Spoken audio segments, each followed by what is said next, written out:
So, ayun, dumating na ang ating nirebrand na lip tint and ang ating mga sabon. So, tatlong klase na yung kinuha ko ngayon.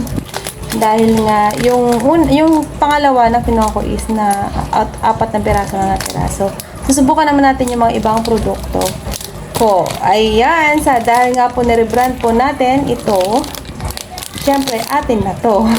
So, pangalan na natin siya. So, ididikit ko lang siya dito sa may mga sticker. And, yun na. Diba? So, samahan niyo ako. Yun. So, yung ano kasi, maroon, 5 lang muna yung kinuha ko. Kasi try ko lang.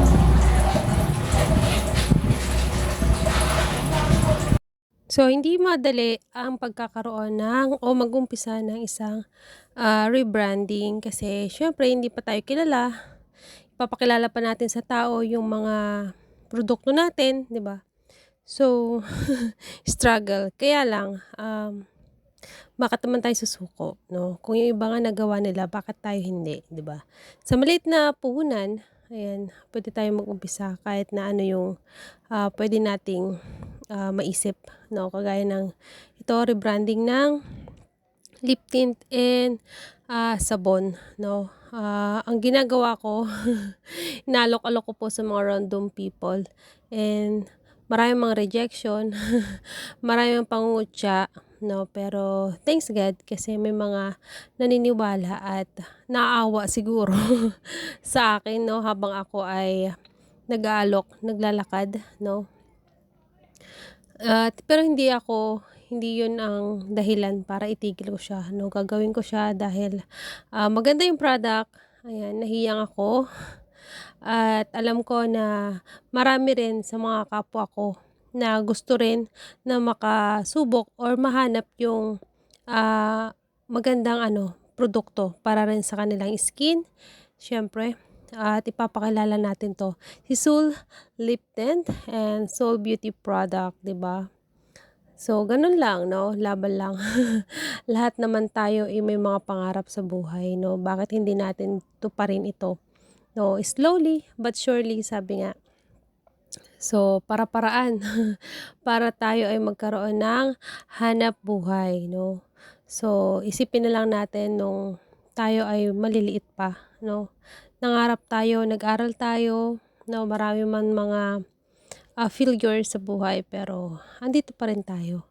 Ganun yun. So, ayan, sana sa mga kagaya ko ring nanay, especially na nasa bahay tayo, no, mag-isip tayo ng mga other way or source of income na hindi man tayo kumita, no, kasi hindi naman basta-basta kakikita, pero at least nalilibang ka, natututo ka sa mga mali o na pwedeng itama, 'di ba?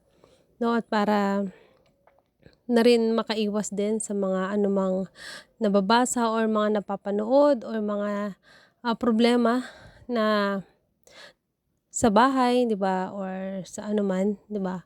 At least nalilibang tayo na kumikita kahit konti lang.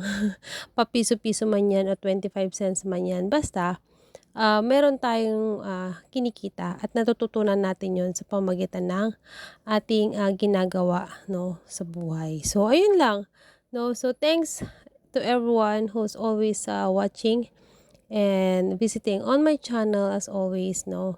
Mapa-live man yan, mapa-video man yan, mapa-short videos man yan, pero andyan pa rin po kayo at handang po, handa kayong mag-giving time sa aking ginagawang pag-upload and pagko-content. Ayun lang. Now, without script, dahil hindi po tayo gumagawa ng script para lang makapag-upload, no. Totoong nangyari to, no, at ako to, no. So ayun lang, so be always positive lagi no, para rin sa atin 'yon, no. Ayan, so good luck to everyone and God bless.